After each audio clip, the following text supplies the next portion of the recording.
All right, y'all. Welcome back. Welcome back to another episode of hashtag CB99 Talks. Of course, I'm Combo Breaker 99, and we are back. We are back with episode 100, y'all. Round 100. We are there, man. 100 episodes deep. I can't believe it, man.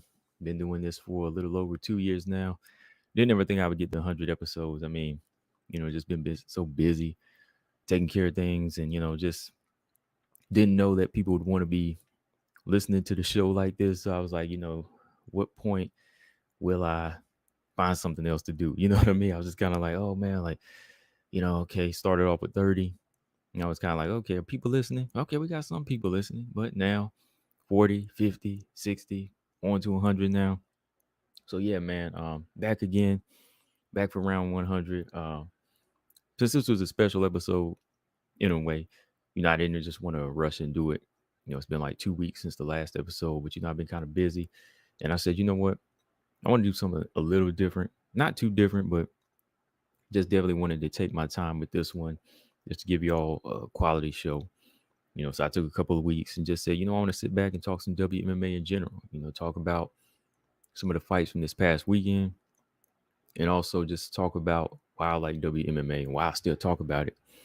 And then just, hit y'all with some of the fighters that I followed today. Some of the WMMA fighters I followed today that I recommend for y'all to check out, for the casual fans. But yeah, man, been doing this show for a little over 2 years now, and I still enjoy doing it. I still enjoy doing it. Like I said, started off a little bit slower. I was still trying to figure out the direction. I talk boxing a little bit and WMMA, which I still do every now and then, but I got another outlet for that now as far as boxing. But for the most part, still kept it on track with WMMA conversation. That's why a lot of y'all been coming over here, and I appreciate that. Always try to bring some good topics for y'all. Had some fighters on the show. Go check out some of those episodes where I had some UFC fighters on here and just some Invicta FC fighters and just some up and comers. So we had some good chats, and I appreciate them coming through as well. Shout out to the fighters that came onto the show, but yeah, I'm looking forward to maybe bringing that back again. But as of right now, I'm still just enjoying doing the show and having some of y'all come through even on the live streams, and we can just talk. We can just talk WMMA because I think this is a part of the sport that just kind of goes unrecognized. If it wasn't for the hardcore fans, a lot of these women wouldn't really be getting shine, right? I think, of course, my channel and just a few other channels out there are really some of the ones that are just really promoting these ladies, whether we being critical or we're giving praise. I think it's a necessity. So if some of the women might get offended by some of what I say or some other channels say, I think they need to just take it lightly and say, hey, at least they're giving me promotion, right? So I think we're needed. As long as you ain't bashing nobody, as long as we just bringing your name up in some type of way, I think it's necessary. So yeah, man, I'm gonna keep doing this thing. Like I said, as long as y'all keep listening and as long as y'all subscribe. So yeah, man, make sure y'all subscribe here to the YouTube channel, Combo Breaker 99, as well as iTunes, Spotify, Stitcher, Google Play. And that's where you can catch these episodes. And y'all just kind of go back and listen to some of the interviews I've done and some of the other shows as well, man. But yeah, like I said, man, WMMA, specifically WMMA, it's just been one of the sports or sub genres of MMA that always just appealed to me. Some people say, why do you just like the women? Like, I don't just like the women, I like the men too. But it's something about the way the women approach it. Sometimes they approach it with a little bit more hunger, and some of the styles that they bring, because women and men are different, right? Men and women are still different. So I can actually see that difference, right? And it's actually a good difference. Because I'm not gonna lie, like with boxing, I like both. I like men and women, but the men, they really bring that excitement.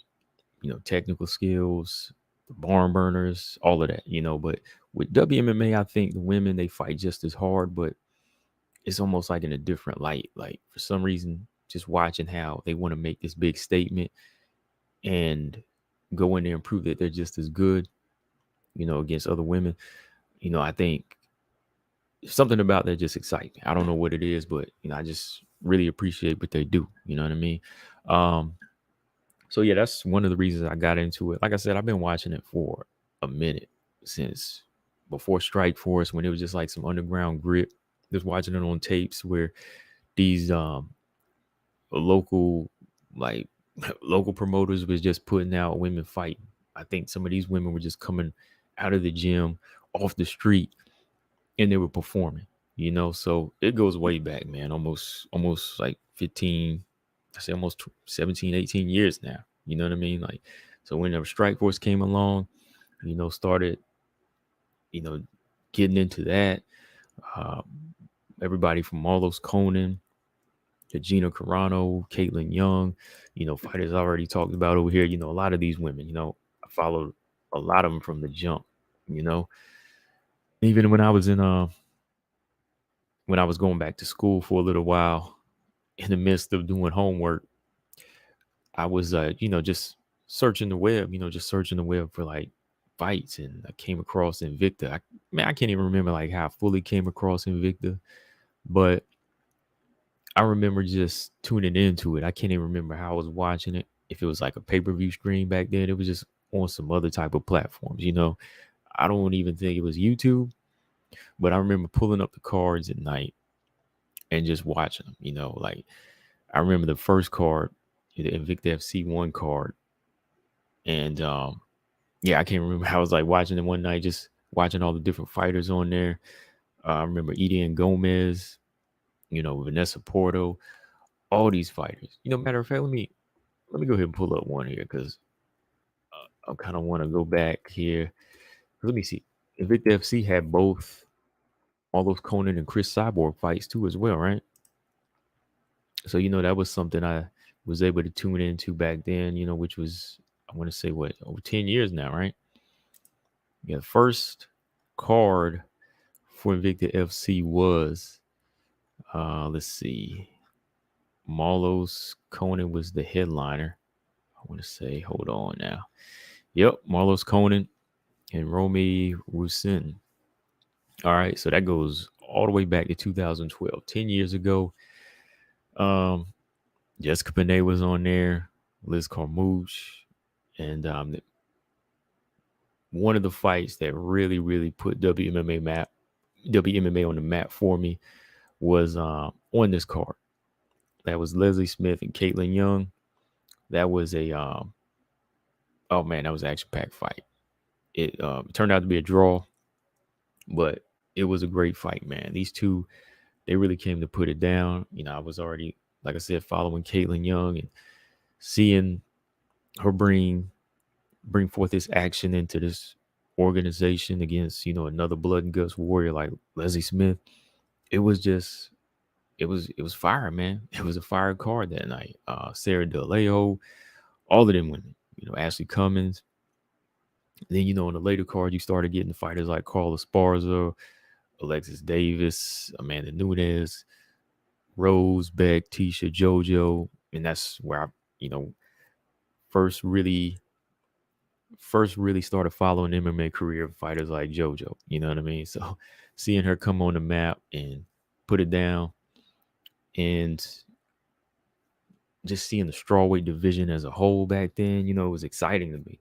Before the Tough House, I was already like matching these ladies up back then. So, it goes way back, man. It just goes way back for me. So yeah, I still appreciate it. And, throughout the years, like I said, when I was just talking boxing, I was still watching a lot of this stuff just as much. And then I said, you know what? There's not very many channels out here. Only like one or two that really goes deep into it. So, I said, I'm going to start doing the same type of reviews I do for boxing. I want to start talking boxing the same way. I had a podcast out with my man doing boxing. And I said, you know what? I'm going to do this the same way. I'm going to do this the same way for the women, and haven't turned back since, haven't turned back since. So, we're here now with episode 100. Gonna keep on doing it. Shout out to the fighters that just gonna keep on putting it down and keep giving me reason to do it, right? So yeah, man, that's what it is. Let me know in the comment section, how y'all got into WMMA as well. I mean, there's always a story with me about it. Like, there's always a fight I can bring up, but that's just the, condensed story for it, right? So yeah, man. Some other things I want to talk about today. I want to go back to last week, discuss some of these weight misses and how I feel about it. Including Aspen Ladd, Maria Gabova. Let's talk about her a little bit. I want to pull up one of her interviews leading up to the fight with her and Jillian Robertson. I want to talk about Jillian Robertson as well and her talk of moving down to 115, right? Let's talk about that a little bit. GDR, gotta discuss that. Y'all know what it is, but we're going to really get into it when I get to that topic. Caitlin Chookagian, Manon Fiorot, what do these fighters have to offer in this fight? Like, how deep is this fight for the flyweight division? Let's talk about it. And then, big question a lot of people have been asking me, Valentina Shevchenko, when she's coming back, and when she comes back, who is she going to be fighting? All right. And the last topic, I want to just kind of go into some of the fighters I follow. Just want to kind of show you some of the fighters I'm following today, the fighters I recommend y'all check out, some of the up and comers, and some of the ones just today. Like I said, if y'all are casual fans just tuning in, just delve into the mind of Combo Breaker 99 a little bit. You know what I mean? I want to show y'all some of the fighters I follow, from the lower organization up to the UFC, right? All right, man. So going back to last Saturday, it was an interesting card. A bunch of catch weight fights. Too bad we don't have a fight card this week to kind of wash that one away. But past weekend, it was okay. Decent fights. Not, I won't say awful, but decent. Decent. And I'm talking about going back to, going back to last weekend. That the Sandhagen card. First off, once again, we can't get a full card with the promised number of WMMA fights. Once again, that's why I said, I ain't gonna get my hopes up. We got 3-4 scheduled, and then we get down to 2 somehow. Somebody has to pull out because of an injury or because of the big one, the weight. And once again, with Aspen Ladd taking on Sarah McMahon at 135, turns out to be another issue with weight, right? And Aspen Ladd missed weight by a few pounds, right? Like a couple pounds. Stepped up there, I think, 138. And fight got called off. Sarah McMahon made weight. She was good. Came onto the scale, made weight. Seemed a little disappointed, but when it came down to it, she was like, what, UFC's taking care of me. That's fine. I'm still getting paid for it. I was professional. We can move on.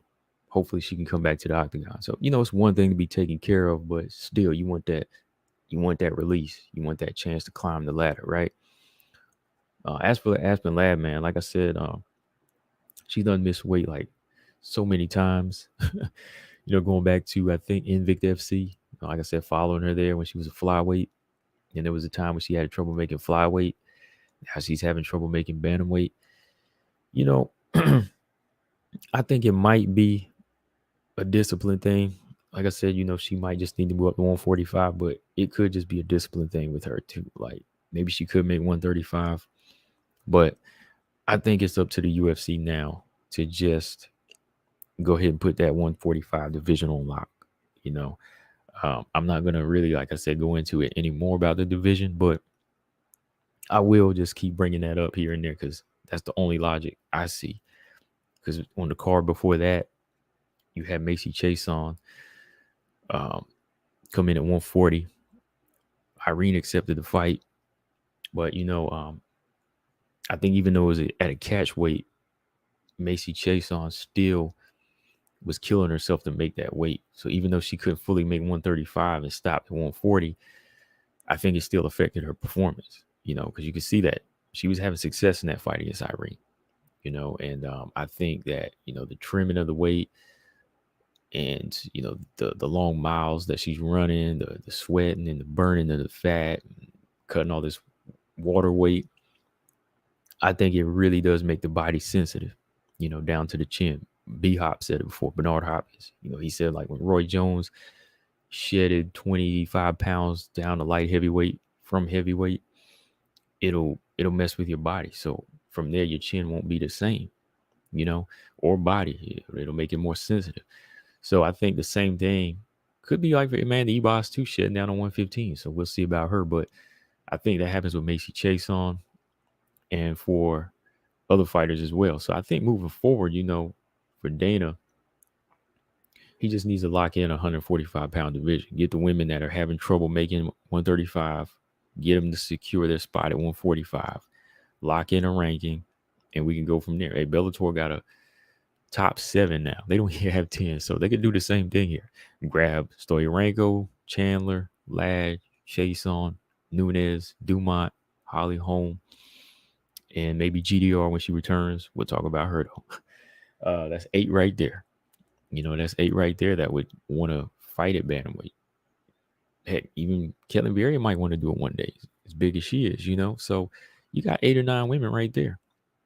You got 8 or 9 women right there. So I think it's just on the UFC to lock that in if they want to have success with more fights being made, more fighters showing up, more committing. But with that being said, with Aspen Ladd, it's been a number of times now. It's been a number of times. I'm not sure if she can go behind the scenes and say, hey, this weight ain't cutting. Hey, let's just do this fight at 145. Come on, Dana, let me do this thing at 145. This is killing me. Is she making that argument? Because at this point, Dana White at the last presser, I think it was for a Contender Series. Somebody posted up on Twitter. I can't even remember. I tried to find it. But Dana didn't sound like he was very happy with Aspen Ladd. Like, he didn't even want to go into it. He was just like, it's not looking good. He was like, it's not looking good for her right now. He kept it short and sweet. And I think he's something like he said they're going to deal with. So I don't know if Aspen Ladd might even have that chance to see a featherweight division, but it looks like she might be getting cut. Is it her fault? Partially, yes. And like I said, it's partially the UFC's fault for making a lot of these women have to cut down. Because even like I said, Macy Chiasson, somebody her size, 5'11", as big as she is, she can make that argument on camera. That's what a lot of people do sometimes. Jobs, they say, oh, everything's good, but it's not really good. Because even the look on her face when she says she has to run 40 miles a week, sounds like she's just trying to smile for the company. It's a company smile. That's what I like to call it, a company smile. When you just say, okay, everything's good, everything's great. But deep down, it's not, because you're being mistreated. Of course, a lot of these fighters are blinded by the fame, the Monster Energy drinks, the promotion. But when they look at their pockets for real and they look at their health for real, they start saying, you know what, this ain't adding up. But they still don't have enough muscle behind them to make that argument, right? So when I see Macy, it's like, she says you like to see more women going between 35 and 45. Is that really smart though? Like, is that really wise? Like, to have your body jump up and down like that when you probably walk around at 160, 170? No. I mean, you might not admit it, but hey, I'm gonna be one of the ones to go to bat and say, hey, I don't want to see your performances watered down because of bad weight cuts, or you having to run 40 miles a week and focus more on sweating out the weight than where you can actually be focused on skills, sharpening your sword, right?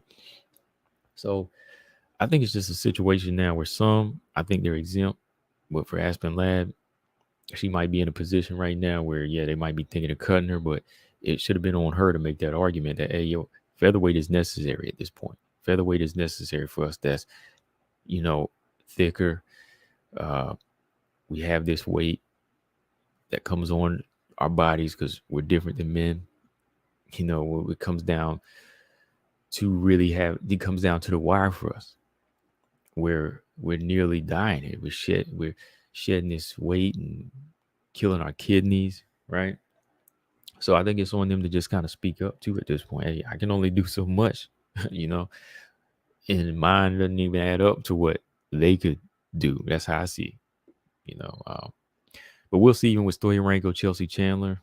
Chelsea, I think she's more of a featherweight herself, but hopefully she can get down to 135 without any health issues. Same with Stoyanenko. I hope she don't pass out on the scale again. But don't be surprised. Really don't be surprised. Yeah, but let me know what y'all think about that. Yeah, I think it might be it for Aspen Ladd. The way Dana White was speaking, I do. Yeah. One fight that did take place. Let's move on here. One fight that did take place that I want to talk about is the Agapova Robertson fight. And I already talked about the fight. I just want to talk about the fighters separately here. Let's talk about Maria Agapova here a little bit, man. Maria Agapova, in her last stand. I call it that. Not necessarily to say that she's on the chopping block fully or that she's going to be cut. It's not like I know anything or about her getting cut or anything like that. But I say it's her last stand because she has a lot going against her right now. Just a lot of things mentally, physically as well, and just as far as her image as a fighter. I think a lot of people are starting to just see her as that fighter that talks a big game, has an image, but is missing out on some of the pieces. They think she's missing out on a lot of these pieces because of the drama behind the scenes. She's made a change to a new gym, but she still got other things following her. Like she said, she's a demon slayer, but she still has other demons following her right now. Agapova definitely had a rough end to her fight against G-Rob this past Saturday. And after seeing that fight, I was just like, wow, man, like that's just kind of add more fuel to the fire for the road that she's kind of been heading now. She just seems like she's trying to stay up, but there's just a lot against her right now. Looking at her last interview right now, Gabova, she's working as a bouncer, and she's also, dealing with an injury, and she had to fight this fight with an injury, right?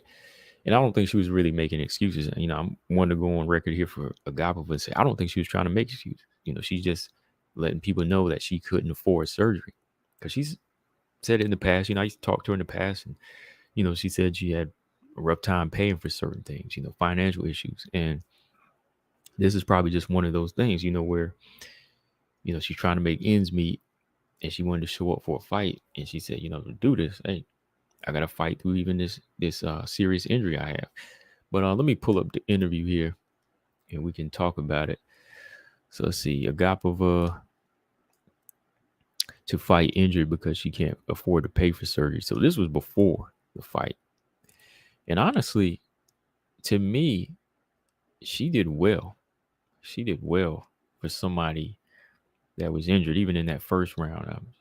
The thing that cost her the fight was actually just one of her weaknesses in general, her kryptonite in general. But she didn't look like a bad fighter in there. She was actually having success against Jillian Robertson. Okay, so one of the things she said here is it's still bad and I still need surgery. So after my fight, I'll do the surgery but my life situation is very bad right now. That's why I can't go to surgery before this fight. I work as a bouncer right now at the club, and no one gives a S about me, honestly. After I got hurt and my sponsor didn't want to sign with me, I just got bouncer work and I'm working with an injury. I've got to fight with an injury, and I believe in myself. I believe I can win still with this injury. I want to do this and not just give people free stuff for myself anymore. I got to this point because I helped a lot of losers, a couple of losers. I was thinking that I helped making them successful, but no, it doesn't work like this. I became a loser because I tried to help losers. I just got broke and I had to work all of my camp like a bouncer, but this still helped me because I feel a regular person life, doing a regular person job and earning regular person money. All right. And that's what it is. Sometimes you just need that humble train. like a regular person job and a regular person money is still better than struggling in that position that she's in. Somebody that just wears a UFC jersey, but you ain't got no money. I'd rather make regular person money all day long and be a regular person than just be somebody that's almost being pimped out. You know what I mean? Just somebody that's wearing the UFC jersey, but I ain't got the money or the accomplishments to back it up. I don't want that. I don't want to just be out here advertising somebody else's company and I'm not getting paid or covered and I'm walking around with an injury, So good on her. She's got a taste of that humble train because, like I said, she was out there always trying to seem like she was the bad girl, the bad image, hanging with the wrong people. And now she's learning her lesson, right? She's still young, though. She'll learn. But her fighting through the injury, man, I think it was a knee injury. Yeah, her knee injury that she picked up in a training camp. That's tough. That could be a career-ending injury. So for her fighting through that, I commend her. At the same time, I wouldn't recommend her do that anymore in the future. But she actually looked good. Like I said, we go back to the fight. She fought well against Jillian Robertson the first round. She did what she did against Marina Monroe. She was using a lot of good strikes, elbows. I think she used range well and angles as best as she could to extend that left hand. But like I said, Jillian Robertson's such a go-getter, even though she's one-dimensional, that if you have any weakness, she will continue to storm forward until she gets to you. And that's kind of what it was. Like the fight necessarily wasn't one-sided here. Agapova did win a round, but it was when she got simply taken down in the second round. When she got taken down in the second round, you could kind of see she went down easy. So it must have been the knee. But when it got down there, man, it was vicious. It was all Jillian. I mean, Jillian just put the choke on her, put the squeeze on her. And once again, that's just another thing that you just can put on Agapova's resume as far as another humbling experience, and at the same time, just reality, right? So whatever demon she has, I think she just needs to really work on that. Like I said, I wish her the best. I think she's a fighter that just kind of needs to focus on her instead of, like she said, taking care of other people. Just say, hey, fight game is just me. You get it. You have a team, but nobody's going to take care of you when you're injured. You got to take care of yourself. That's what it is. So if you have an injury, hey, you need to make that sacrifice and say, let me get this money, and then tell wherever you're working at as a bouncer, tell them, hey, you know what? You ain't paying me enough. I got to take care of me. I got to take care of this injury because the path I want to go and be a fighter, that's the one I really need to focus on right now. So hopefully she can get that squared away. It's just a lot going on. Like, she says she's went broke and putting money into other things, I guess. I think it's just a matter of direction and being around the right people at this point, because it's translating into the fight. It's translating into the fight. You can see it every time mentally, the way she starts off strong, and then when somebody gets scrappy with her, they just pull her down and she succumbs, so she need to be around stronger people, because Jillian Robertson, I can say she one-dimensional all day, hasn't improved too well in her striking, but she still has a good team around her that believes in her, and she never quits in a fight. That was the difference between these two. One might have more skills, but the other is a specialist that never quits, never stops believing in herself, right? So yeah, man, hopefully Agapova can get it together. Let's see. She said, of course, I appreciate my money that I get from the UFC more this time, because I realize that not a lot of people make money like I do. I'm making really big money in the UFC. Next time I have to invest and manage my money well. I shouldn't help people that I barely know show up in my life when I'm good and have my money with some pity story. I feel bad for them. Okay. So she's one of them people that feels bad for somebody that comes on. But no, as an individual and as a fighter, if you make good money in the UFC and you know your situation isn't the best. You need to take care of you first, right? Take care of you first, and then those around you. So, Gabova, got to get it, got to get it together, man. Excuse me, man. She just has to understand that it kind of is her last stand, because even though they haven't talked about cutting her, she's on a 2-fight losing streak right now. She's dealing with an injury. She's in a job that she doesn't want to do.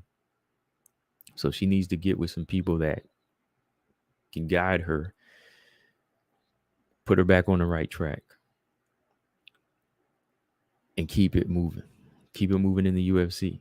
Because, yeah, you make really good money there, big money in the UFC compared to what you're making as a bouncer, but you got to do the work to keep it.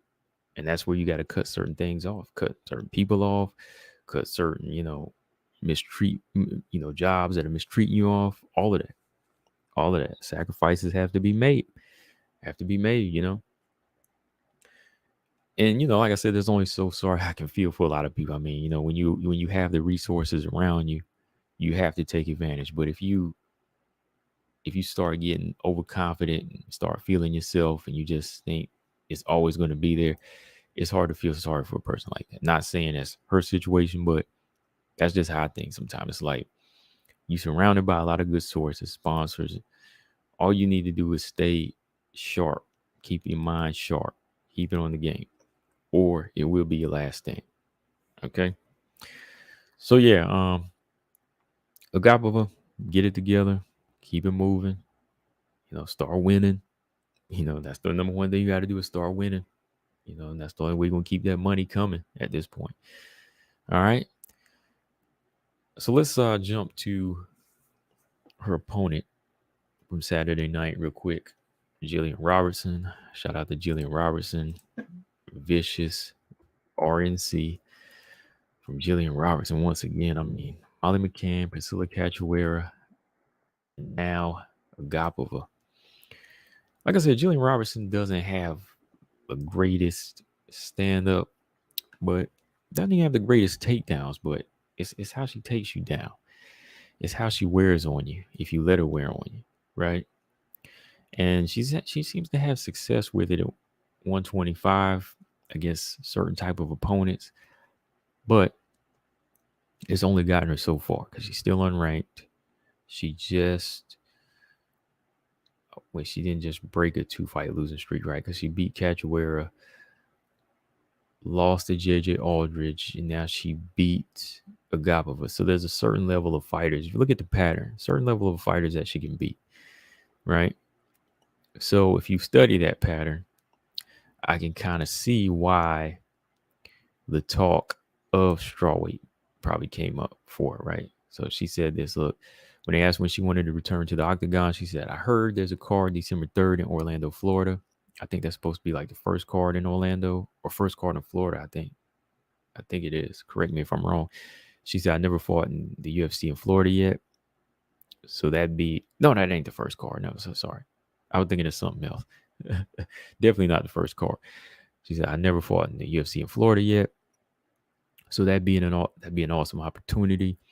Maybe someone in the strawweight division. My coach has been kind of pushing for it. And I'm a little on edge about a move to strawweight, but I've definitely been walking a lot smaller than I used to. And it's definitely an opportunity I'm looking at right now. Okay. So it's something she's looking at, and it's something her coach is looking at. Probably when he sees her in the gym, how she moves, how strong she is, just her overall physique. He's probably thinking, you know what? Looking at these other girls that she's fought at 125, Miranda, Tyler, JJ, the girl she was matched up with, Melissa Gatto, he's probably thinking, man, these girls are huge. Look how she's getting handled against these girls. She's kind of smaller. Maybe with the right diet, she could get down to 115. That might be where she needs to be at because her grappling could hang with these girls. That's probably her coach's way of thinking, right? So she's probably thinking that too as well now, thinking, okay, well, I still haven't broken into the top 15, top 10 yet.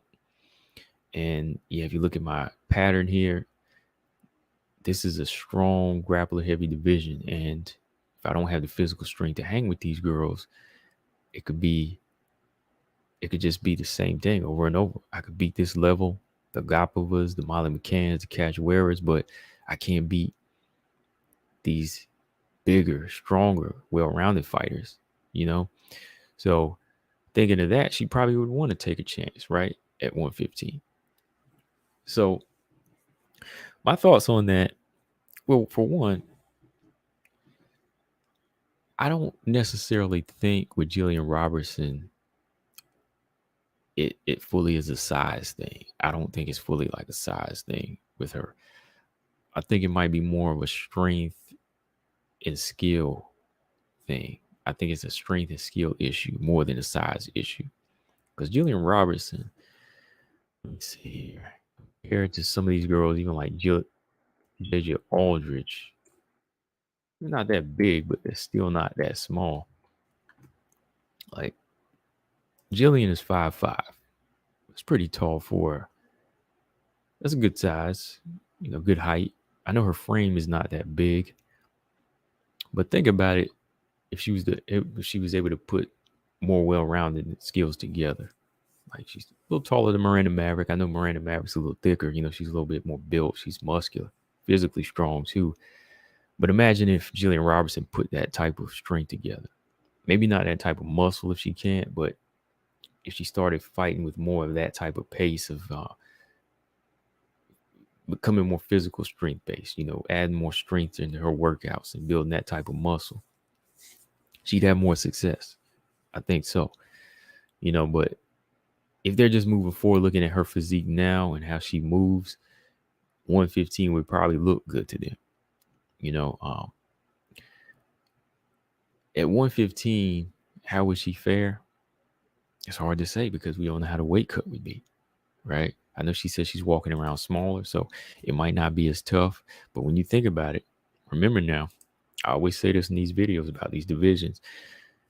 125 is more grappler heavy, the stronger, maul and tight women, wrestlers. 115, you will get a lot of small women, a lot of fast women, a lot of striking based fighters. And what is Jillian Robertson's weakness? Not just fighting, but performing. Strikers, strikers. I think she has trouble with strikers, and I think she still has trouble with the fundamentals. That's something she needs to get down. Like 115, you're gonna be dealing with a lot of smaller women that she could probably handle it on the ground, but you're gonna be dealing with faster girls. Just looking at the bottom range, you're looking at girls that can move with better timing. The Sam Hughes, the Cheyenne Valismas, Angela Hill. I'm just moving up the rankings here. Tisha Torres. All of these girls that can move, all of these women that can move their hands and been working on their takedown defense. They're strong in the clinch. Like even Tisha Torres is strong, like at this weight. Like Jillian Robertson not really known for physical strength. So even at 115, even though she's taller, I see somebody like Tisha Torres overpowering. Or at least, fighting her takedowns off. How she drags you down. She can survive that.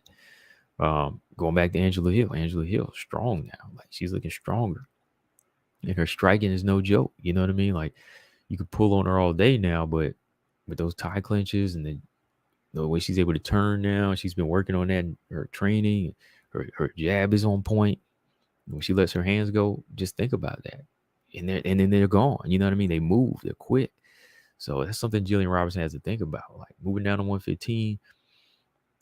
Yeah, you're smaller. Yeah, you might have a better chance because your jiu-jitsu is, better than a lot of girls. You're scrappy on the ground. When you get down, you can just pull off these submissions because you're quick. But there's still a lot of women that are just as good, even down here, that are quick and thin and they're flexible. You got these young black belts coming into the game now, So Tabitha Ricci's, like these type of fighters where Tabitha Ricci, I think, of course, her record's not as proven on the ground yet, but she's a black belt too. So it's dangerous with her on the ground. On striking level, her and Jillian Robertson ain't too far off, really. You know what I mean? So those are a lot of things to consider, which I know she's thinking about. Just looking at the matches, like I'm gonna deal with a lot of fighters that are gonna be pumping their jab out my face, a lot of striking base fighters, even on the lower level. So that's something to consider. So for me personally, I really don't think it's a 115 thing or like a weight thing.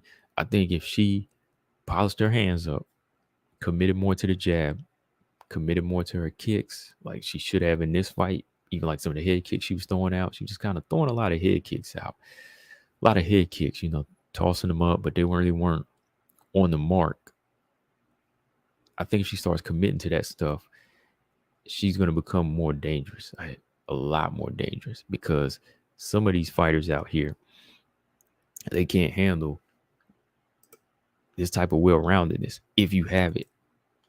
Let's look at like Charles Oliveira, excellent submission practitioner, but when it comes down to his hands, he's got pop.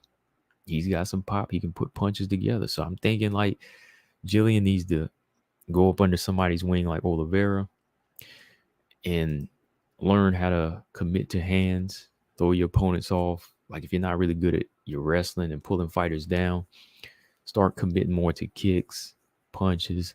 That way you can drop people, drop opponents, or feint them like you're going to drop them, or feint them like you're going to throw a punch. And boom, you take them down. It's textbook stuff. You know what I mean? So I'm just saying, like, I want to see her more at 120, more so 125 than 115, because I think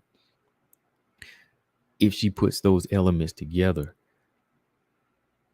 she could get into the top 15.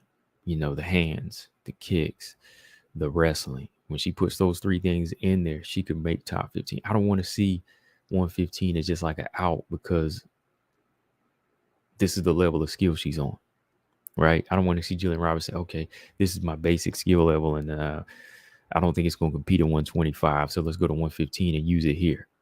She's going to use the same exact skills there, but the women are just as dangerous because they're committed to hands and they're faster and they're smaller. Takedown defense is on point over here. So I think it's more so just her adding more to her game. And I mean, the evidence is there. Like I said, got a lot of wins, but the losses you have are against very well-rounded fighters. It has nothing to do with weight. Once she starts becoming more well-rounded and it puts more pop in her shots, you'll see her hanging with more of these ladies. Like I said, if she just puts some of the things together, like the Andrea Lee skills, but actually executes, you can see her in there for sure. I think so, but that's all on her. She wants to execute, right? So let me know what y'all think, guys. All right. So moving on, let's jump up 2 weight classes here. We'll make it quick on this one, just so y'all know. Y'all been wanting to know. I posted it up already, but y'all want to talk about it on a podcast. Here we go. Where's GDR at? Where is GDR? Everybody's been asking. Y'all know where she's at. GDR. We've been wondering where you at. First of all, we thought it might have been the C19. Thought you got fed up and, didn't want to come back over, didn't want to get the vaccine. So you retired. Thought you didn't really just want to fight anymore, just want to focus on your job. And that was it, right? But no, GDR is now carrying a bun in the oven. That's right. GDR is expecting. She is having a baby, y'all. I posted it up here on IG. And you know how it is. I mean, look, to each their own when it comes to individual life. Some people got offended when I posted it. Y'all knew GDR was, GDR had a girlfriend. Let's just keep it real now. Y'all knew she had a girlfriend. Same with Amanda Nunes. She married, she has a baby. So why is this something offensive to people now? Like I said, to each their own. It's not, to each their own. Right? And I'm not here to do what other people think I'm doing, is promoting this and that. No, I'm just saying, look, this is GDR. She's starting a family now. You want to know where she's at? Here she is. I want to know where she's at. Here she is. GDR is expecting now. She's expecting with her girlfriend. She's pregnant. And that's just where she's been now. So, I thought it was so many other things, but now we know. Let me go ahead and pull up her Instagram here too. I'll read through it here because it'll kind of give us a timeline on when she might come back, right? So Iron Lady MMA said, look, we can finally scream it from the top of our lungs. We are pregnant. We are blessed with our little miracle expected March 2023. All right. So GDR is expecting to have that baby March 2023. Congratulations to her and her partner. You know, that's something she's always wanted. And I'm glad that she has it. So yeah, for the fight game,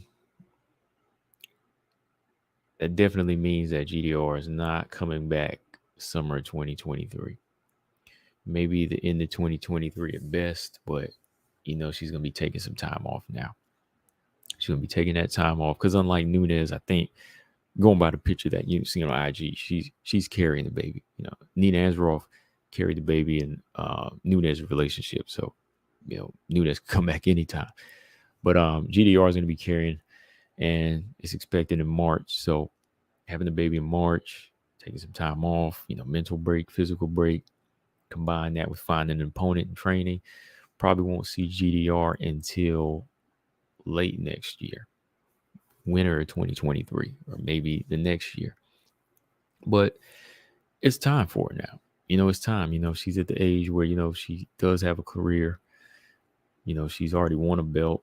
She's done things in the UFC as a fighter, faced the best fighters anyway. So this is probably the perfect time for her to do it now. This is the time she wants to get it in because she's 38 years old, y'all. 38. Remember that. This ain't like she's, 25, 26. So some of the things that she wants to go back and do, you got to get it now, especially when you already accomplished some of the things you wanted to accomplish in the UFC, right? And again, you already have a job too. So it's going to come down to her saying, what's more important, the family and what I already have, or going back into the spotlight just to please the fans. It's going to come down to the family thing, right? So, yeah, shout out to GDR. Like I said, some people were posting. I think that's why, some people were just like going crazy on when I posted this one. I was like, man, like, hey, just wish her the best, man. Like, she just want to start a family. That's all it is. Because, it's something she always wanted to do. You already knew she had a partner. She dating a woman. So it's like, eventually they're going to want to have a family. I mean, that's what it is, right? So yeah, GDR not returning.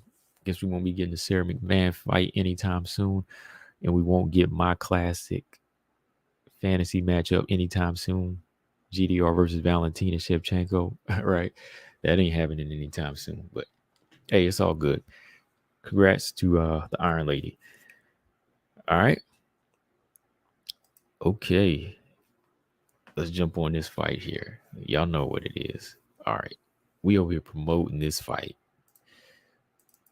Combo Breaker 99, CB99 Talks is promoting the heck out of this fight because WMMA needs it. All right. They need all the promotion they can get. And we are promoting the heck out of this possible title eliminator taking place Saturday, October 22nd, UFC 280. I'm breaking it down for you. Caitlin Chookagian versus Manon Fiorot.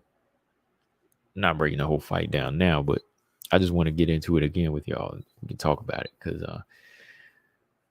just looking at every dimension of this fight and the dynamics of this fight, this is a very, very interesting fight for both fighters here. Even more so for Manon, of course, because this is her first big fight, against a former title. I won't say, because Jennifer Maia was a former title challenger. This is the second former title challenger, second common opponent of Valentina Shevchenko going on Manon's resume now. But yeah, it's more of a interesting fight for her, because Caitlin Chookagian, she's been here time and time again. But I think going into this one, both are going to have a lot to offer. Even Chookagian this time around, I think she's going to have a lot to offer. First off, I watched the interview with James Lynch. We talked about it, different things people picked up off of the confidence of Manon. But just looking at Katlyn Chookagian training and, following her on Instagram as well, and going back and looking at her fights, I can really say that, she's bringing a lot to the table here. Well, she's a dangerous opponent for Manon, not in the fashion of Andrade, but Katlyn Chookagian is bringing some very interesting dynamics into this fight that she hasn't seen before. Just dealing with a very cautious, safety first type fighter. Now, Katlyn can be hit. She's not the fastest, but the way she approaches her fights, she's very safety first and cautious compared to the other fighters because her style is, point based. She loves to go in there and outpoint her opponents and stay ahead and, stay slick and do a lot of tricks, just to kind of break her opponents mentally. And I don't think a lot of people pick up on that, but Katlyn really breaks her opponents mentally, not in the fashion like Valentina, but to the point that they kind of question themselves in there. Some of her opponents question themselves. You can see it because they're not pulling the trigger as much. They're not going in there taking as many chances. They're staying on the end of her punches or her kicks. So, going into this fight, that's something that Manon has to be aware of. The IQ is high on Chookagian. The IQ and safety comes first. So for somebody like Manon going into this fight, she has to understand that we got to break that wall early. We can't respect her. That's the first step, I think, to getting through to getting a finish like Manon wants to do. Because, on one side, you got Katlyn doing her thing and always committed to it. But on the other side, you got Manon. Her game plan is to finish, right? But in order to finish, Manon really has to push Chookagian out of that realm and disrespect, right?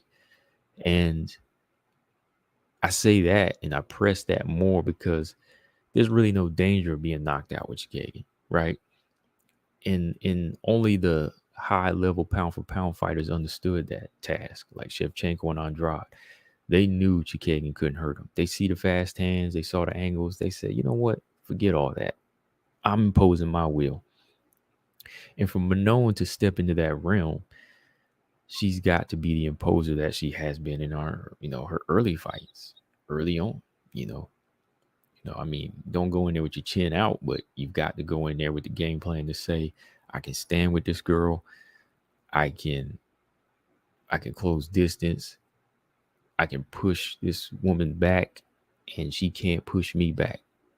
Same way Andrade did, Chookagian had some success with her hands a little bit, but Andrade never stopped coming because she said, you know what? I can't let her get into a groove. And that's where a lot of people make a mistake with Chookagian. They let her get into a groove. She can move. She can move on her feet. She faints. She can move her upper body, and while she's moving, she's popping off shots. So breaking a rhythm is very important as far as being dominant.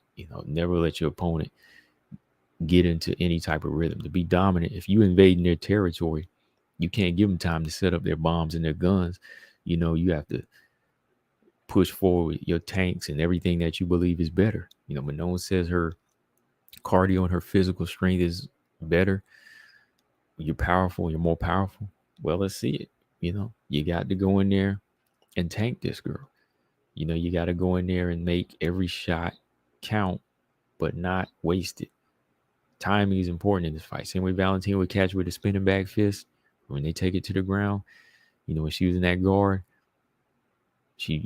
Valentine controlling that head a little bit, with head control, then boom, catching with forearms and elbows. Cut her in the first round, right? So the same thing Manon has to do here. Manon has to separate herself from Arujo, Jessica I, Amanda Ebos, JoJo, Lauren Murphy, Irene Aldana. You got to separate yourself from all of them fighters, Jennifer Maya, and get into that realm with Andrade and Shevchenko. And I think that's what she meant in the interview. Like, Manon is holding herself to the Valentina standard. She said, I got to go in there with the plan to stop her. If I don't stop her, if I only win by decision, I might need another fight. And I think that's punishment for her. It's talk, but at the same time, it's setting a standard. You know, some people see it as lack of confidence, which I don't. I see it as Manon wanting to be better, not just wanting to say, "Oh, I'm gonna knock this girl out," but no, she's saying to herself like, anything less than a stoppage, I should be punished for, right? Because her plan is to win the belt, is to do what Valentina did or something in similar fashion, but at the same time, it's about doing better. You want to match them. You want to match them or do better. Basically, you want to do better because you want the belt, right? Because if you don't, it's going to be 50-50, right? So Manon's mindset is to go in there and get the finish. And if she doesn't, maybe one more fight. But we'll see about that for real, though. Like, because even if she dominated, I'm sure she probably want to move on. Like if she 30-27, 30-26, she'd probably be like, I'm moving on. This girl is just tough, right? But I think with what Manon has and what she possesses, there should be no reason for her to find a stoppage. I think it's how she approaches the fight. Like if she tries too hard, like when you look for the knockout, no, you don't. It doesn't come. Andrade can look for it because she's always got the physical strength and power, but Valentina didn't necessarily look for it. Valentina looked to dominate. And then it came.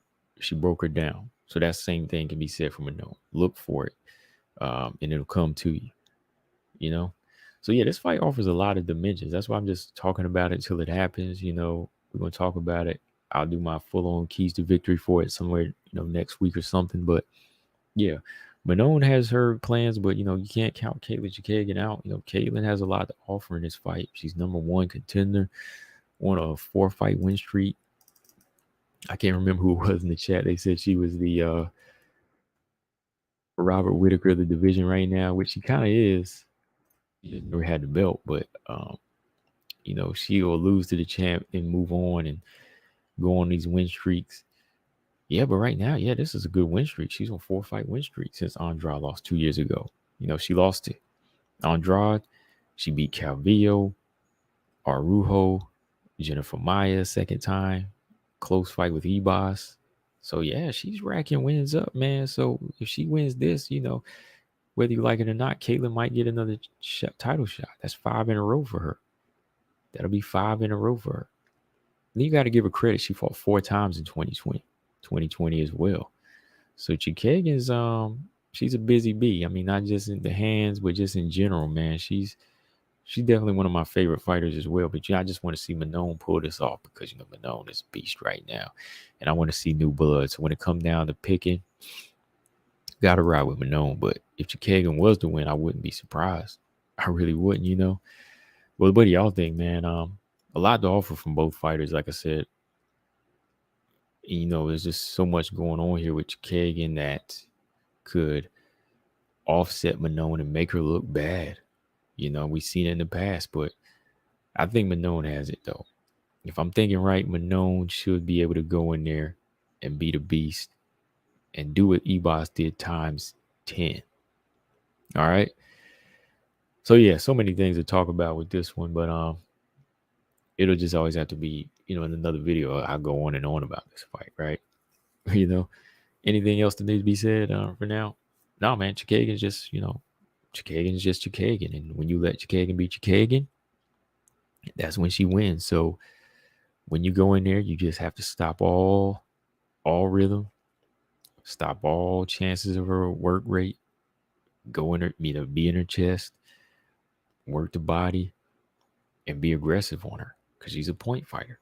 You got to take a point fighter out of their rhythm. Don't give them any type of space. And Manon has those tools to do it. I believe that. In no way is she not confident either. You know who I'm talking to. But yeah, man, let me know what y'all think about this topic as well. So we can move on here. And speaking of number one contender, brings me to this topic.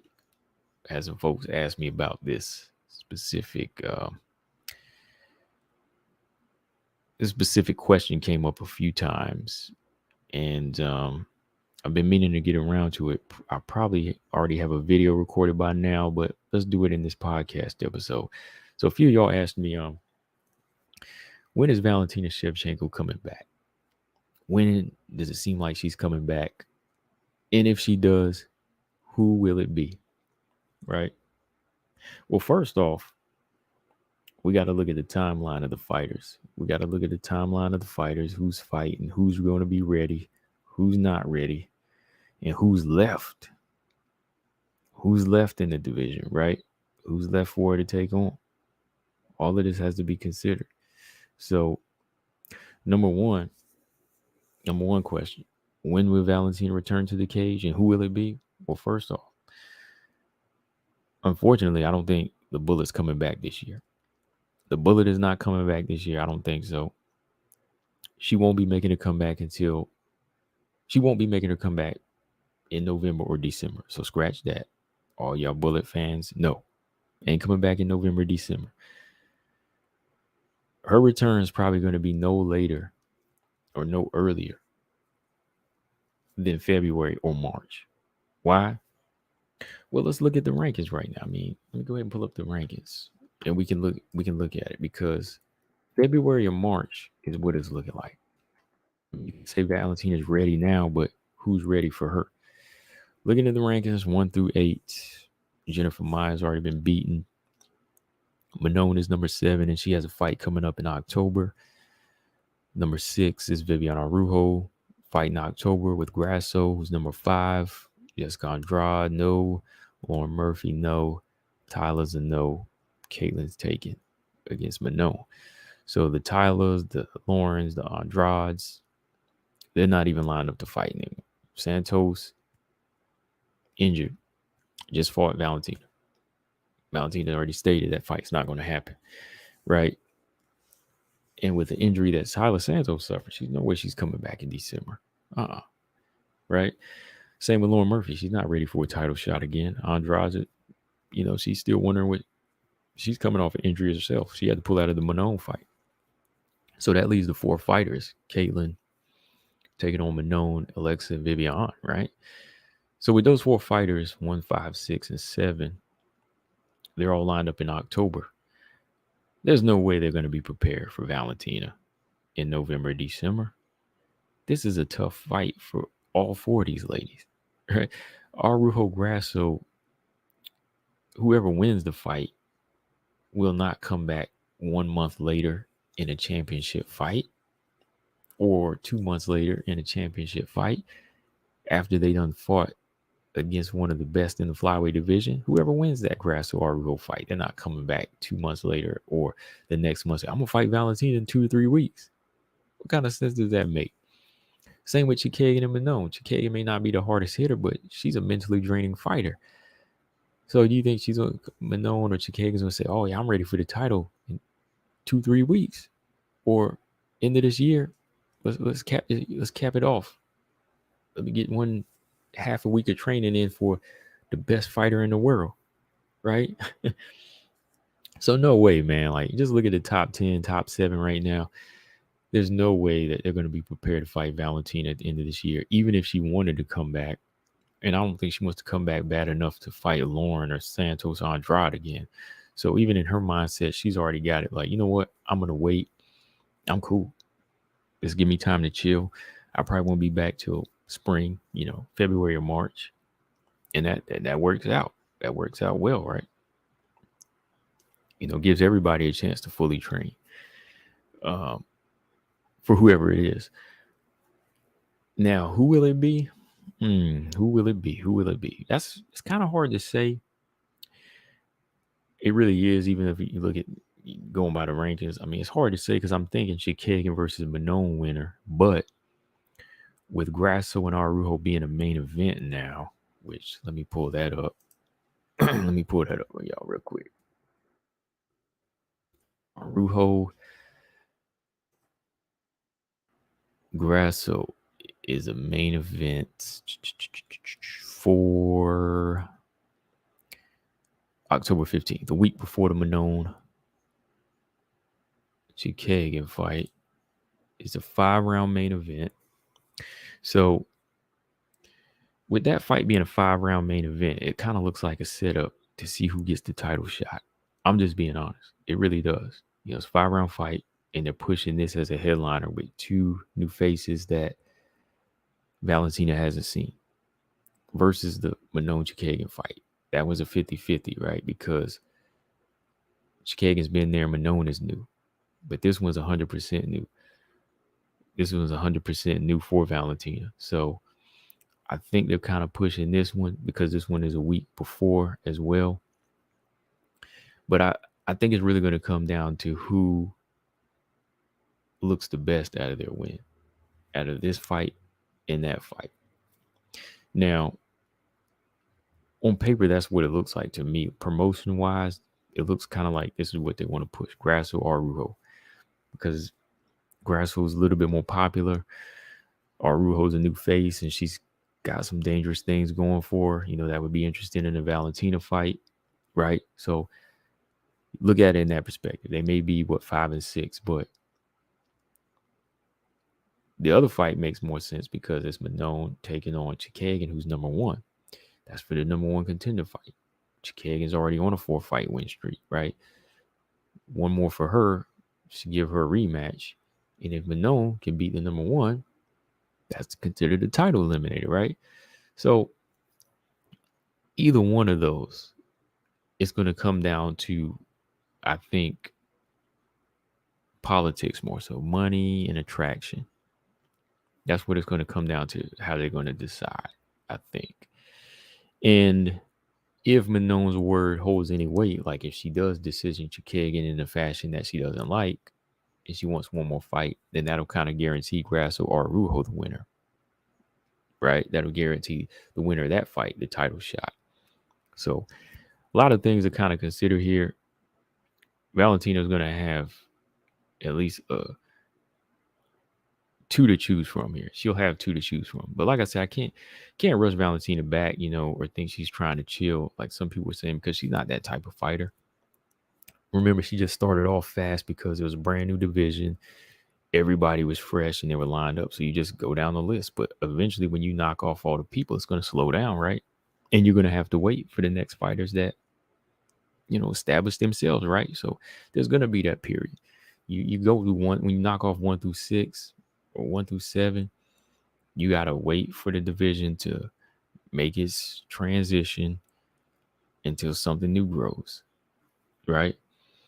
But right now, I really can't answer the second question. The first question for sure, the first question for sure, Valentine's not coming back till next year, like in the spring. As far as who it's against, we know it's between those 4 fighters. That's all we know, because like I said, for one, it could be the Grasso or Araujo because of it being a main event, and maybe they push Grasso a little bit more. But the logical one would be Chookagian Manon, because that's the number 1 contender fight, and the number 1 contender has a nice 4-fight win streak right now, right? So yeah, you guys let me know what y'all think though. I know for sure, yeah, Valentine's not coming back 2023 though. She's not coming back 2023. I just don't know who against. Either one, I'll take either one at this point, because everybody's pretty much a new face except for one, and even that one has earned it again, right? So yeah, let me know, y'all. Okay, so last topic here, which, like I said, this doesn't really have anything to do with anything big or any news, but I just kind of want to go through, some of the fighters I look at today. Like I said, this is the 100th episode, and WMMA has been growing. It's definitely been growing slowly, because we still have a lot of fans of MMA that don't really enjoy it like I do, but it definitely has grown. It definitely has grown. And me being me, like I said, I just don't watch the UFC. I don't just watch UFC. That's what a lot of casual fans, they miss the bus on WMMA because they just follow the UFC and maybe Bellator to a lesser extent. But for me, I'm looking at everything from Cage Fury, LFA, Warrior, was it Titan FC, all of that, LFA, Invicta FC, PAWFC, which is new. I'm looking at all them organizations. So, I'm seeing fighters before you actually see them in the UFC. But I just kind of want to go through some of the fighters, that I enjoy watching, some of my fan favorites. I thought I'd do that for y'all since the 100th episode. Like, who does Combo watch? Well, y'all know some of them. But who do I have my eye on right now? Who do I enjoy watching? Who do I think is an exciting fighter? And who do I think is going to make it? Like, some might not be all of the above, but some are just exciting. Some are just, I just enjoy it, So I'm going to, just kind of browse through here. I got a list of fighters, so I'm going to just go down the list with y'all real quick, man. This young fighter, I covered one of her fights on a Fight Companion. Fatima Klein. Fatima Klein, heard me mention that name a few times. Fatima Klein, this is a very, very dangerous young strawweight. Only 22 years old. She's only 2-0, so I'm not, going overboard saying she's like this champion yet. But from what I'm seeing, from watching her on the jiu-jitsu scene, she's very, very keen on not just being a jiu-jitsu practitioner, but she wants to be an MMA fighter. I've seen her grapple, but what I've seen in her first two fights, she's very, very open to being well-rounded and growing. Like, this girl's got hands. She has got hands. I mean, when I've seen her early grappling matches, I was like, she's a very good grappler, but how's she going to transition to MMA? First two fights in, man, this girl is dangerous. She is very dangerous, man. Like, she really has a killer instinct, but she also has a good stand-up early on in this part of her career. She's definitely working her hands, learning to throw, getting takedowns off of feints with her hands, with her striking. And when she gets you to the ground, she's aggressive. Ground and pound, softens you up, looking for those submissions, but still just being dominant. So Fatima Klein at only 22, I think she has a lot to offer. Fatima, the Archangel Klein, check her out on Instagram, man. She does a lot of grappling. She goes to that Medusa tournament. She's grappled with some of the best of them, Demopoulos, what's her name? Ariana Melendez I've seen before. Who else is in there? Just a lot of them. Just a lot of different grappling matches she's been doing. And, she's up there. She works with Aaron Blanchfield and them now. So she's definitely, I think, somebody that the UFC is going to have their eye on. But keep pushing into the strawweight division for Fatima. I think she can win that belt. Oh, yeah. Fatima Klein can win the strawweight belt for Invicta FC. I think that's the path she needs to do. At 22, keep fighting for Invicta, keep doing the grappling matches, and then win the belt in Invicta FC. And you'll see like a well-rounded fighter into the UFC for sure. So keep an eye on her, y'all. She's a dog at 2-0. She's working. Dangerous. Killer in there. All right. Two other fighters that I'm a fan of. Still early in their career too. I've seen them fight for Invicta, PAWFC. Autumn Norton, Maria Dujic. They actually fought each other. And man, they put on a banger. I mean, Autumn Norton is showing a level of head movement you don't see on a high level. Only got like two or three fights as a pro. And she is very slick in there. She's slick. Good calf attack, good right hand. I mean, when these two fought, they were throwing down. I mean, Maria, she's a good stand-up fighter, good solid jab, good tie skills. Very, very, just very exciting. You know what I mean? Like I said, still early to tell for both fighters, but they're warriors. They go in there and throw down. I enjoy them. Autumn Norton, slick. She's a slick talker in there. She moves her head and just be throwing in bombs. She'll step back and taunt you a little bit, come back with some more offense. Same with Maria Dujic. When I seen her 2-3 fights. Very, very tough, durable, and good straight punches. Good straight strikes as well. So these are two fighters I'm definitely, I enjoy watching and want to see more from. All right. And y'all heard me talk about this young lady. Shout out to Melissa Scare-Croton.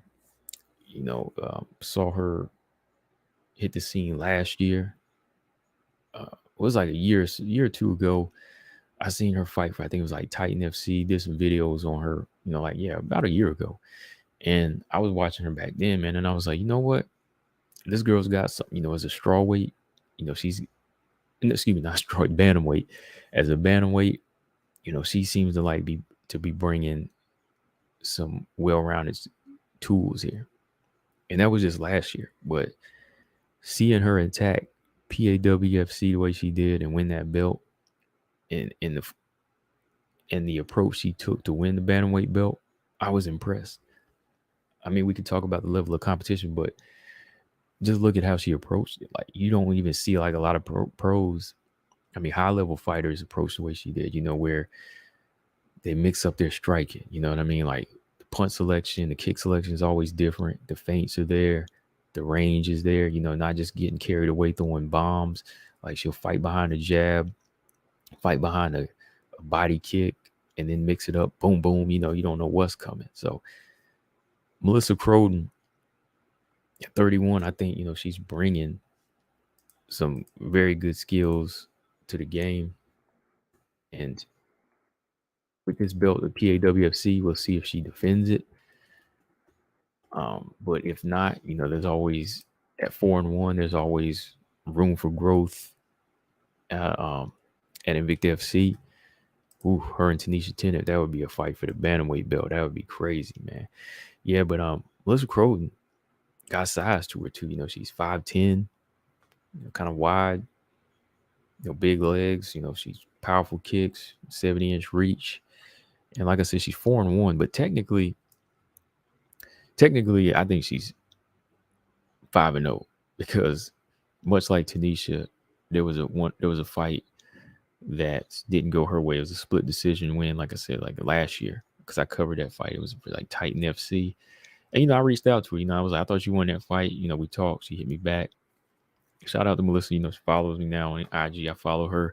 She might be one of the fighters I get it, try to reach out for an interview, one day, when I get back into doing it, But yeah, definitely would like to talk to her, because I think, like I said, she's bringing that style that I'm a fan of. Good stand-up game, just well-rounded, good takedown defense. All of that you can see early on.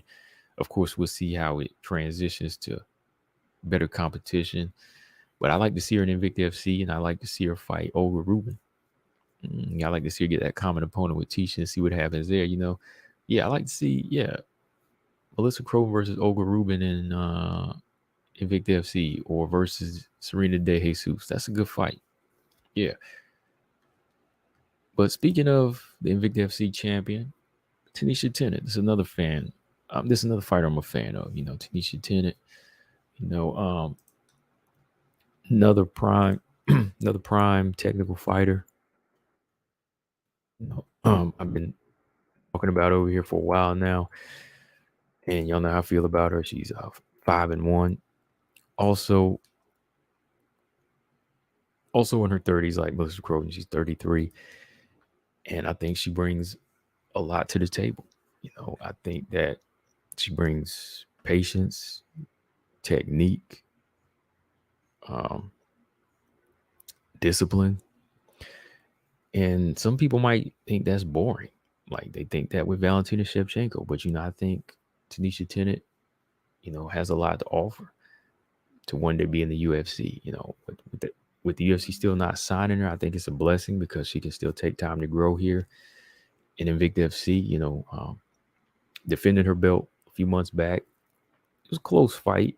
It just shows you maybe, she needs to work on a few things here and there. But I think overall, maybe her getting a little bit more muscular and putting on a little bit more physical strength, that would help push her down, push her forward in more of these fights. But stand-up game, I think, is very good. I like her surgical stand up. Good time leg kicks.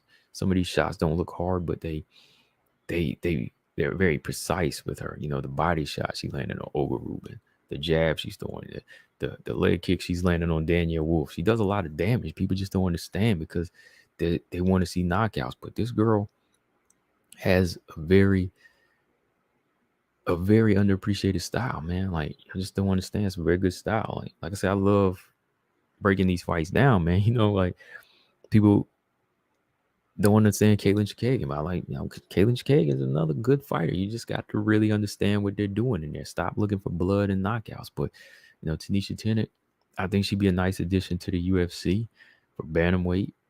That's a weight she could make. She wouldn't have trouble making it because she's not a featherweight. So why not give her a shot? But until then, I'm gonna enjoy watching the fights wherever she is. Like I said, when I want to watch a good technical stand-up fight, Tanisha Tennant is it. So shout out to Tanisha Tennant. All right. And guess who? Here we go again, y'all. Yes, sir. We talking about another fighter that should have been signed to the UFC. Teresa Blader. Teresa Blader. Standing at 5'9", 71-inch reach. Tall, big flyweight. Only 20 years old. 6-0. Young beast in the game that dominated on the Contender Series but didn't please Dana White for whatever reason. But anyways, Teresa Blader, this is a young lady I've been watching for a minute since her Octagon amateur fights, and I've been impressed. I'm impressed with her physical strength. I'm impressed with her, her overall execution, her movement to get takedowns. Her grappling is good. Her clinch game is good. Inside fighting is good. Her striking still needs improvement from the outside. She's only 20 years old. She's still getting the grasp of her boxing, kickboxing. But when her hands do land, they're good. They're okay. She has a few. I think she only got like one stoppage, but she got more submission wins. So I don't know why Dana White went in thinking that she was going to be some type of striking machine. She's. I think she's gotten more people down and out grappled more people than she has like just committed to knocking people out, right? And what I've seen what she could do against a veteran like Lucy Pudilova, even at a young age, that had me wide open to her just to say, wow. I think her amateur debut was like back in 2017, which would make her what? Let me see. She was born in 2001. Yeah, 16. So she started fighting at 16, like old girl from Yasmin Lucindo. So she's a young buck too, man. So I'm saying these girls, they shouldn't be punished because of their age. They started off fighting at a young age. They've been racking it up, man. Like Teresa Blade started at 16 years old in the amateurs, and by 19 was taking on Lucy Pudilova in an exhibition match and beat her. Of course, it wasn't like this dominant performance, but she still won. 17 years beating an ex-UFC fighter. That's impressive, right? And then you go on a 6-0 win streak. Started in 2020, which, let me see, 2020 was still 2020. It's 19. Yeah, made her professional debut at 19. Professional debut at 19, and fought 3 times in the amateurs in 2020 before she transitioned into the professional realm. So she's been on the grind, man, since 16, 17 years old. And of course, before that, because, she was still a young kid training. But now, like, this girl fighting at this high level just shows you that, she can be a beast. So it was a blessing in disguise that she didn't get signed. I'm not really mad that she didn't get signed anymore, because it's just going to give her a chance to get better and then eventually get there and eventually, become a monster for the flyweight division, because that's what they really do need. Like, we just don't need promising fighters. We need monsters in the flyweight division. Somebody that people can actually say, this girl is going to give Valentina trouble. You know what I mean? So give her time to grow, and that's fine. Shout out to Teresa Blader. Who else? Well, yeah, that's crazy, man. The UFC just signed Jacqueline Amarim, who's 5-0. Again, they just look at finishes, but when you look at somebody like Teresa Blader, I see a little bit more growth in Jacqueline there, man. I see somebody who's, it's hard to explain. We'll talk about it in another video, but yeah, this is one of the fighters that I got my radar on. All right, and some other fighters, I look at, I like Sam Hughes. I like her style. That's why I go to bat for when people try to talk trash about her. I like Sam Hughes. She's a growing fighter. Even watching her early in LFA, very good striking at that level. It was the wrestling that she's really putting together, and she's been putting that together now with her training team, with a new team now. She's been making the right improvements. Some of the losses you can question, like the Pinheiro loss. I thought she won that fight.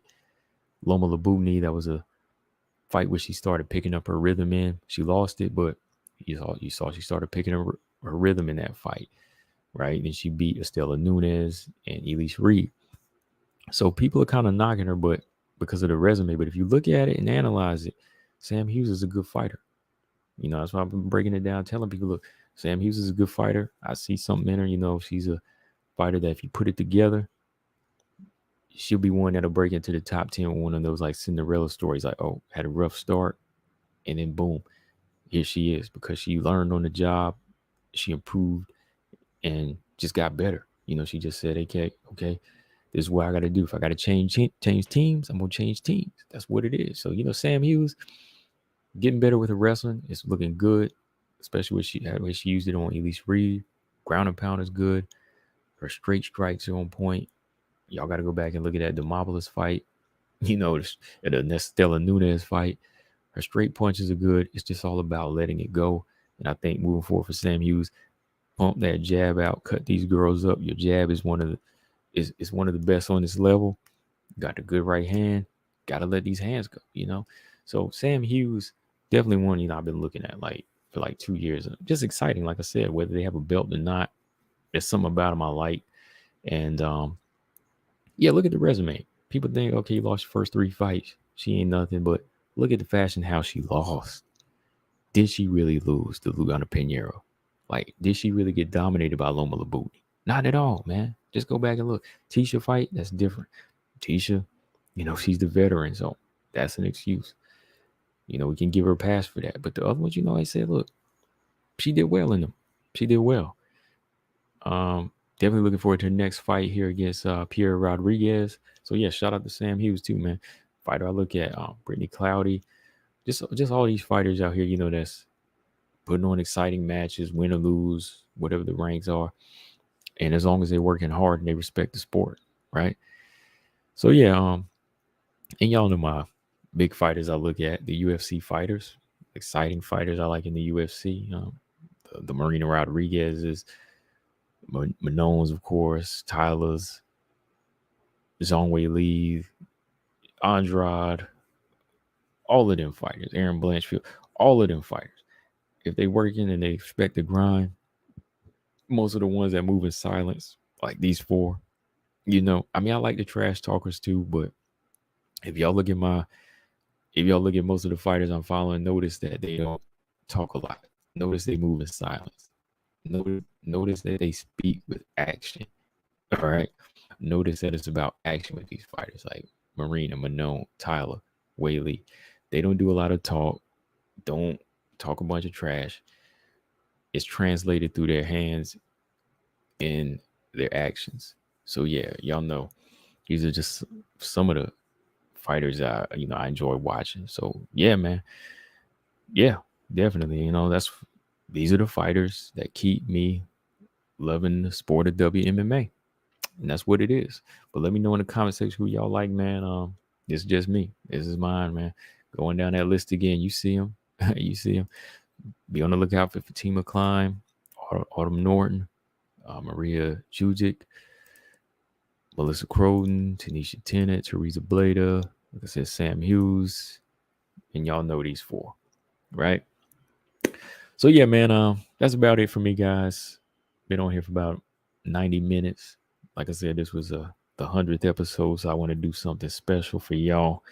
This is a pre-recorded episode, so if y'all talking in the chat, I'll come back and look at it. But you know what it is, man. I'm always tuned into the lives and everything. But yeah, man, look for another 100 episodes from me, man. I'm gonna try to get back on my grind and do one a week if I can. I'm gonna keep coming with the topics, the news and whatever y'all want me to talk about. If y'all have suggestions on a topic y'all want me to discuss on a podcast episode, let me know. Just let me know and we can talk about it. I'll talk about it. But yeah, looking to do them, trying to get them down to once a week again if I can. But until then, I'm always here. So final thoughts. I enjoyed doing this. Hashtag CB99 Talks. Shout out to everybody always tuning in to give me to a little over 1,000 subs now. And I'll keep on rocking. Looking to do another 100 episodes and just keep y'all in the loop.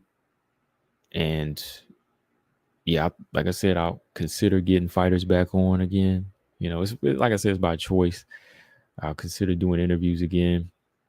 It's just, kind of hectic sometimes because you always got to cancel, reschedule, and just be on at the same time.